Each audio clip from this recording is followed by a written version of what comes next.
E aí pessoal, vamos para mais uma resolução de questão aqui, dessa vez uma questão de química do Enem, mais recente, aí de 2025. Vamos ver o que ela fala para a gente. Existe um processo de purificação de água em que são removidos os sais dissolvidos. A água que passa por esse processo é muito utilizada em laboratórios de química, em indústrias como solvente, em baterias de carro, etc. Entretanto, esse tipo de água não é adequado para ingestão, pois pode causar problemas de saúde, como carência iônica e diarreia. Essa água é chamada de... Bom, pela caracterização que ele nos deu, a gente já sabe que é a água destilada, também chamada de água pura. E como que a gente consegue essa água pura ou destilada? Bom, o processo que a gente usa, principalmente nos laboratórios de química, para a gente conseguir essa substância, é a destilação simples. Destilação simples. E no que consta? O que caracteriza essa destilação simples?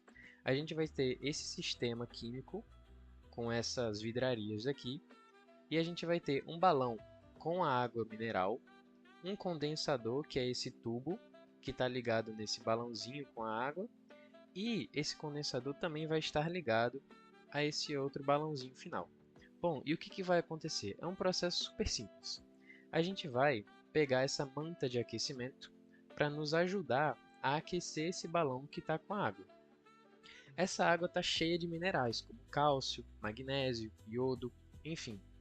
Esses minerais, eles não vão evaporar junto com a água, eles vão ficar aqui dentro, aqui embaixo desse balão.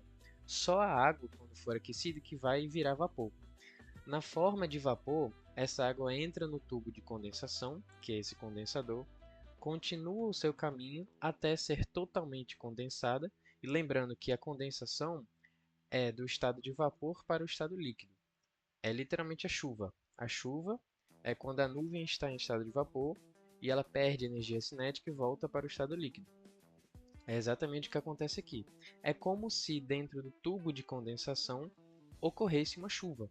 A água sai do estado de vapor e volta para o estado líquido. Agora, quando ela volta para o estado líquido e cai nesse balão, o que acontece é que ela está na forma pura dela, no estado puro, destilado que a gente chama. Portanto, ela está livre de minerais. E qual é a importância dessa água destilada? Bom, ele próprio falou no enunciado que é uma água muito utilizada nos laboratórios para fazer processos de dissolução de substâncias, para você não ter nenhuma incoerência nos cálculos diante da presença desses minerais. Portanto, água pura é a nossa resposta correta. Então vamos ver por que não pode ser as outras alternativas, né? Então vamos lá. A água dura, que está simbolizada aqui na nossa letra A, ela é, na verdade, uma água que tem muitos, vou escrever aqui, ó, muitos minerais, principalmente o cálcio na sua forma iônica e o magnésio também na sua forma iônica, porque eles vão estar dissolvidos na água. Portanto, qual é a importância dessa água dura?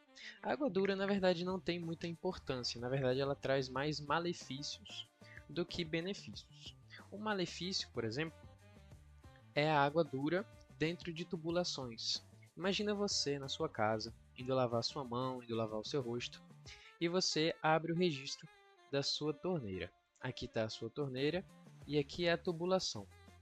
Dentro dessa tubulação, você tem, obviamente, água passando, subindo, passando pelo registro e caindo na sua pia. Porém, se dentro dessa tubulação aqui você tiver a passagem de uma água dura, que é uma água cheia de cálcio e magnésio, você pode ter a formação do chamado CaCO3, que é o famoso carbonato de cálcio. Esse carbonato de cálcio ele é uma substância muito insolúvel, certo? E essa substância insolúvel ela pode causar cristalizações, ou seja, como se fossem massinhas mesmo, muito duras que ficam incrustadas nessa tubulação. Portanto, o que pode acontecer? A água vai continuar passando, só que ela não vai conseguir passar por essa incrustação. Então, o que vai acontecer? A pressão nessa área vai aumentar e esse tubo pode ter o risco de explosão. Bom, essa água pesada, na letra B, ela é simbolizada pelo D2O. O D, aqui nessa situação, ele está simbolizando o famoso deutério. O deutério é simplesmente um isótopo do hidrogênio. A gente sabe que o hidrogênio ele tem um próton no núcleo e um elétron na sua eletrosfera. Portanto, o elétron não tem massa e o próton é o que faz a massa do hidrogênio ser a massa dele. Portanto, esse 1 é simbolizado simboliza tanto o próton como também esse 1 simboliza a massa desse próton. O deutério ele é esse mesmo hidrogênio, porém com um nêutron a mais no núcleo.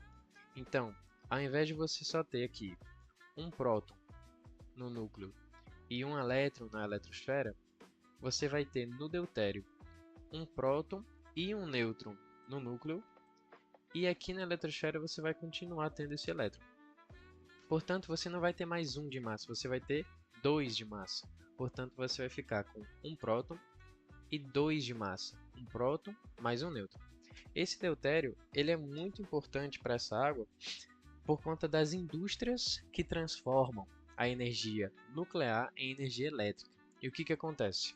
Quando você está lá na sua indústria nuclear, o que acontece é que você está cheio de átomos radioativos. Por exemplo, urânio. Você está cheio de urânio. Essa água pesada, o D2O, ele está entre esses átomos. E quando acontece o bombardeamento de nêutrons, vem um nêutron aqui, por exemplo, e bombardeia esses átomos para liberar energia e acontecer a cascata, né? A reação em cadeia nuclear. O que vai acontecer? Essa água pesada, como ela é realmente mais pesada do que a água normal, ela tem uma propriedade de absorver uma parte dessa energia cinética das colisões entre os átomos, entre as moléculas. Portanto, você diminui os riscos de acidentes nucleares nessa usina. Portanto, a gente não pode marcar essa alternativa porque não é a que ele pediu, certo? Água sanitária. Água sanitária é o nosso hipoclorito de sódio, simbolizado pela NaClO, por essa molécula daqui. O NaClO é o hipoclorito de sódio e é uma molécula muito antisséptica, muito bactericida, que a gente usa para limpar banheiro ou para botar roupa de molho, para tirar todas as bactérias, tirar todos os micro-organismos que podem estar no banheiro ou nas roupas, né? A água destilada é a nossa resposta correta e a oxigenada é a famosa molécula H2O2. Essa oxigenada significa que você colocou um oxigênio a mais na molécula, porque a gente sabe que a molécula de água é H2O. Portanto, se você tem H2O2, você tem um oxigênio a mais.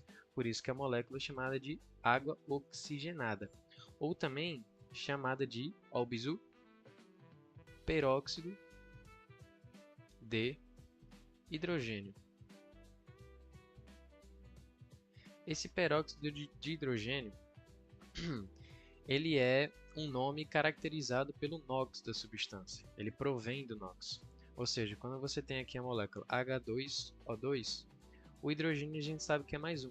Porém, como tem 2 hidrogênios, a carga sobe para mais 2. A gente não sabe a carga desse oxigênio aqui, então a gente bota um X. E como a molécula é neutra, ou seja, ela não tem carga, não é iônica, a gente bota igual a zero, porque a soma dessas cargas tem que dar igual a zero. Se o x está aqui no meio, esse x, para cancelar com 2, tem que ser menos 2. Portanto, a carga desse O2 é menos 2. Porém, como a gente tem 2 átomos de oxigênio nessa molécula, então cada oxigênio vai ter carga menos 1. E quando a gente tem carga menos 1, o prefixo do nome da substância, da molécula, é per. Por isso, peróxido de hidrogênio. Portanto, essa daqui é a nossa resposta, água destilada, e as outras alternativas não podem ser por quê? Água dura é água cheia de minerais, a pesada é água com deutério, água sanitária é o NaClO, que é o hipoclorito de sódio, usado como antisséptico, né, bactericida, e a água oxigenada é o peróxido de hidrogênio, né, não pode ser, que é o H2O2. Portanto, essa aqui foi a nossa resolução, espero que vocês tenham gostado. Dá like, se inscreve no canal e até a próxima. Valeu!